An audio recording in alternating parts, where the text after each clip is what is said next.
Right, hello quarantims and quarantiners. Your eyes do not deceive you. Another millennial here to talk about all things horror with you. Welcome to an oversaturated genre, Emily.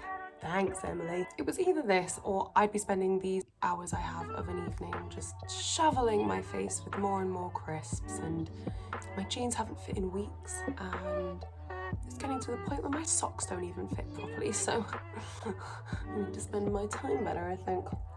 Oh, that's a lot of Tia Maria before 5 o'clock. I'm gonna jump on the very current trend of childhood traumas. It's either movies or TV shows or even just random characters that have scarred me into my adult life. Way to make this situation more depressing, Emily. Thanks, Emily. Now, I think I'm gonna do a top spot, but I think the other ones are just gonna be, oh no, wait. No, I ranked them all out of 10. Okay, so they will be in order. Ignore me, I have no idea what I'm talking about. We're gonna go in first with a movie that you've probably all seen, but it's not really about the movie as a whole, it's about the video. The Ring is an American adaptation of the Japanese horror movie Ringu, which came out in 1998, but the American version came out in 2002, directed by Gore Verbinski. It was wildly successful, kind of catapulted J-horror into the mainstream, paved the way for successes like The Grudge. We're going to talk about her later. One Missed Call, and Dark Water, and a bunch of others that I'm not going to name because you could just look up J-horror on Wikipedia. And I'm lazy and I didn't do that. So here I'm going to give you the backstory of why I hate this video and why I hate my brother. We lived in a seaside town in a little cul-de-sac, and I was actually pretty close with the youngest daughter of the family next door. Hey Paige. Back in 2002, every single family had a study where they would keep the desktop computer. And in strolls my brother with a story to tell. He proceeds to tell us about this haunted videotape that when you watch it, it will kill you 7 days later. You watch the video, you get the phone call, and 7 days later, you die.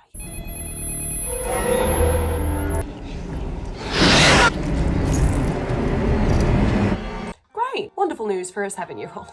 Now, there's absolutely no shame in my game here. I was shitting bricks. Like, big, gigantic house-building bricks. I have dreams, I have aspirations. I'm gonna be a space cowboy, Aaron. Why are you trying to take this away from me? I was ready to say, hell nah, boy. We are gonna carry on playing Barbie Dreamhouse. But Paige was like, oh my god, I wanna watch it. Emily, you're not scared. We'll watch it.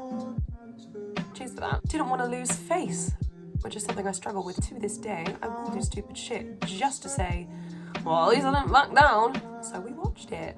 My brother left the room, and I remember the atmosphere. The sun had just gone down, the light was off. We were all huddled around watching the videotape. As creepy as we all know that video would have been to a 7-year-old, that's not where this experience ends. Of course, my little shit of a brother decided to make his way upstairs and call the house phone from the upstairs extension, which would ring directly outside of the study. I screamed, Paige screamed, I cowered in a corner, Aaron felt bad, and he fucking should. I don't rank this trauma massively high because it was just that one incident.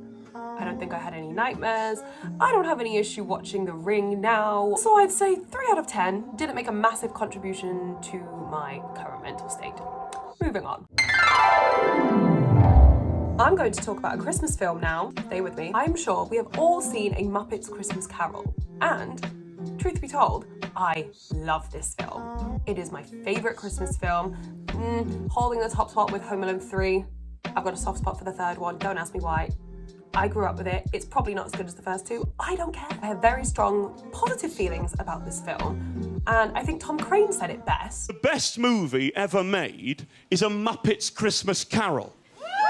There's 2 types of people in life. Those who like A Muppet's Christmas Carol, and there's those who hit their partners. Now, this film came out in 1992, so it's been a pretty prominent fixture in my house most Christmases. So I was exposed to the creepy representation of the ghost of Christmas yet to come at a bloody young age. Oh!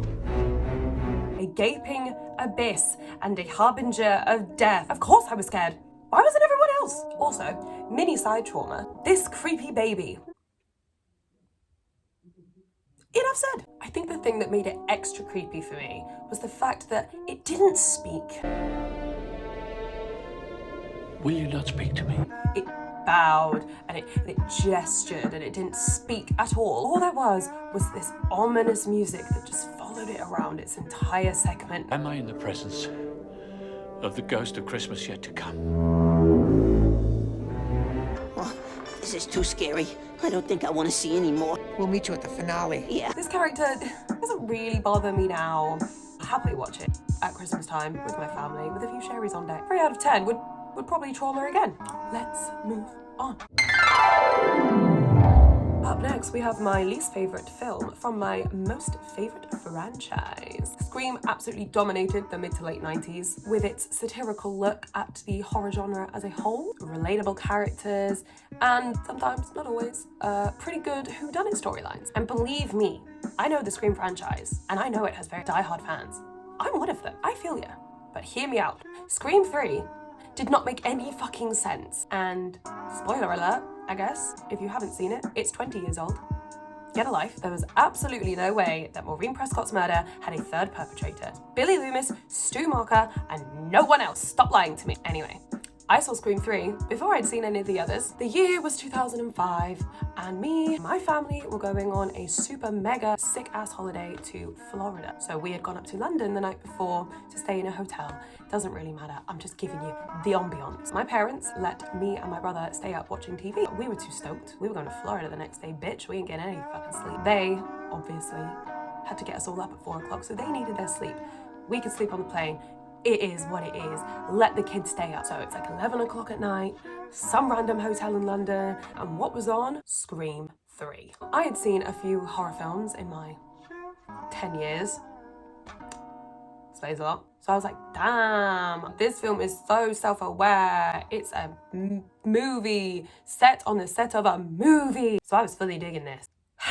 Until the scene that gave me one of my first reoccurring nightmares. So Sydney is asleep on the sofa. She's fucked up. So of course, she's having nightmares.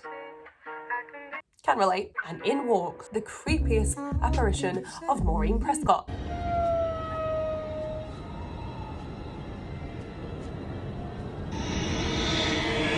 And there's this little shit of a jump scare. You're just like me. You're just like you. Boom! Stupid slut bitch ghost in the window. And yes, I just slut shamed a ghost. Or it was a slut. Now this shit is creepy to me today. Let alone when I'm 10 years old, watching it at midnight in an unfamiliar hotel. And for real, she still creeps me out now. I did not appreciate editing this portion of the video. So we're gonna bump up the scores a little bit. We're gonna throw this one up to a 4.5 out of 10. Like, creepy, but I don't think I'm getting any nightmares tonight. Next, trauma. Now we're throwing it back to my homeland with some British sci-fi in the form of Doctor Who. And I'm going to disappoint everyone whose ears just pricked up, but I'm not a massive fan of Doctor Who. I'm not going to be talking about it at length. I didn't even rewatch this specific episode. I'm garbage, what can I tell you? This particular episode, entitled Blink, came out in 2007, and I bet you know what I'm about to talk about. The Weeping Angels! Now, I don't even remember, like, anything that actually happened in this episode, but clearly it fully instilled in my brain that there was a possibility at all times that something could be sneaking up on me just out of view, and I couldn't do anything about it. You know, I'm not sure this has traumatized me that much. I mean, that'll do it. I don't even remember specifics about this episode. Just their existence is terrifying, apparently. So best believe after watching this, there were a lot of sleepless nights convincing myself that I'd just seen something move in the dark. I'm gonna have to give this one a 5. 5 out of 10, due to the subsequent effect it had on my sleeping pattern.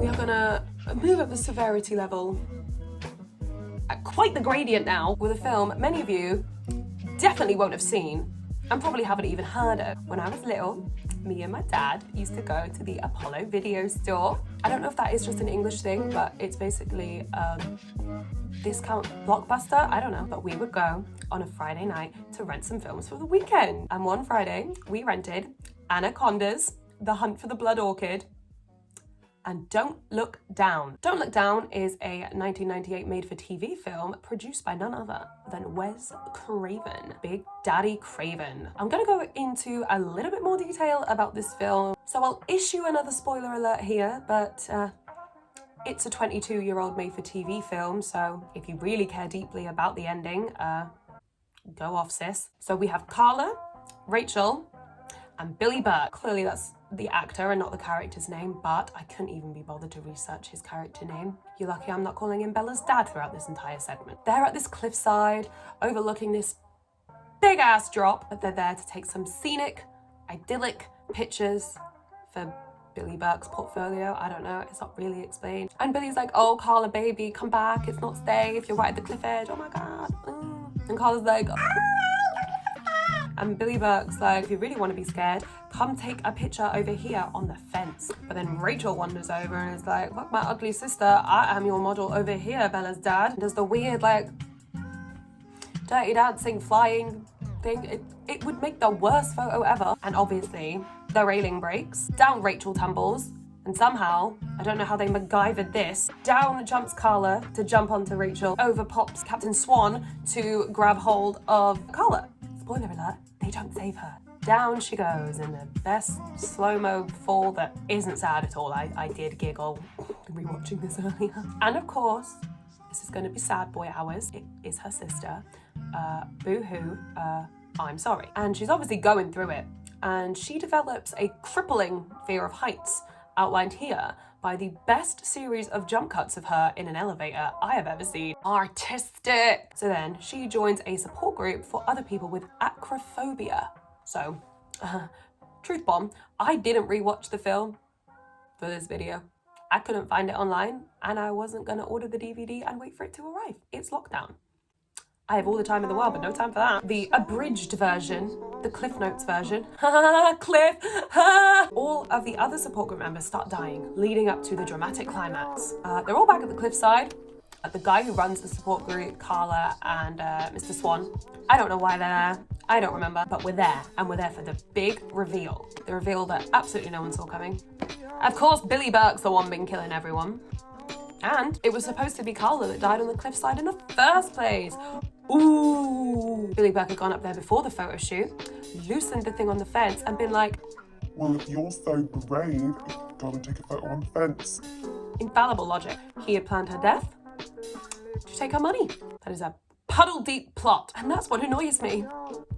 This film is awful. It is so, so bad. Now, you're wondering why it's so high up on this list. Well, I'll tell you for why. There's this one clip. It's one of Carla's many hallucinations about Rachel.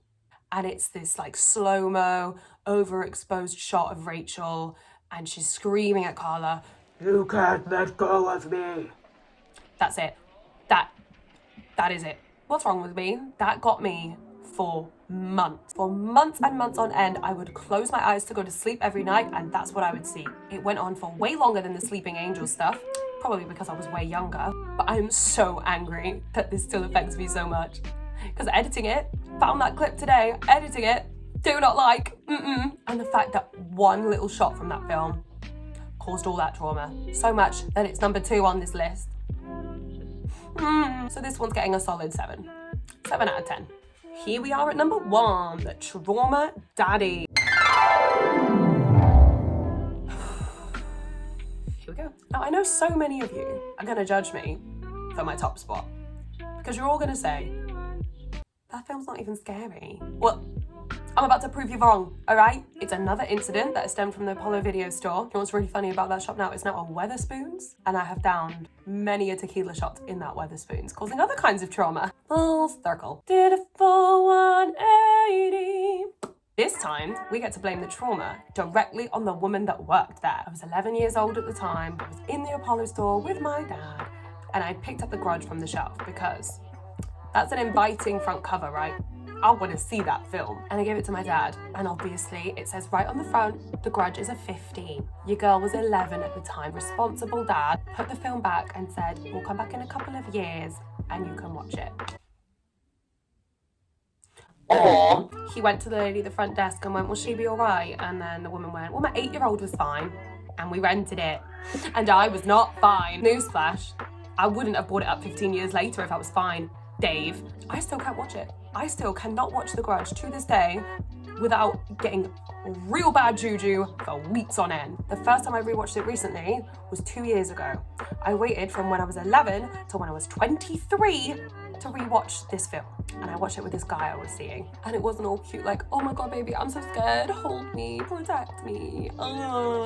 It was more like, if you touch me and make me jump throughout this film, I am gonna scream, call the police, or punch you in the gut. Or a combination of the three. And to terrify myself even more, I've procured my top scares from this film. Here we go.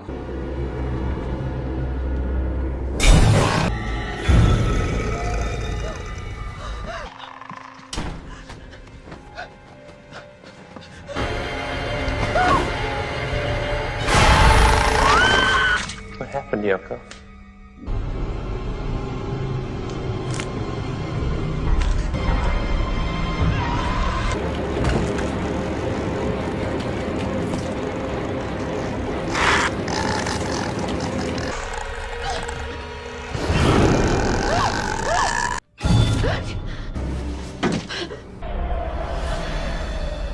What's weird is I watched the Grudge remake this year. I went to the cinema to see it. Nothing. I watched it objectively, like I do every other horror film that I watch nowadays. I could look at it logically as its own film, and it's shit. Spoiler alert. But there's just something about the early 2000s effects. Maybe the fact that it was Buffy the Vampire Slayer, but it still affects me to this day. I've been editing these clips for the past 3 days, and I've seen that bitch in my dreams. So I feel like it warrants a near full trauma score. Near full. We're gonna give it a 9. Oh my God, we did it. Well, this was fun and scarring in equal measure. I'm planning a load more content like this because I've always been a horror nut. Clearly, it's one of the only things I really enjoy talking at length about. It's been fun. Don't really know what the schedule is gonna be. Just probably as much as possible because I don't do anything else with my life. Time for a refill.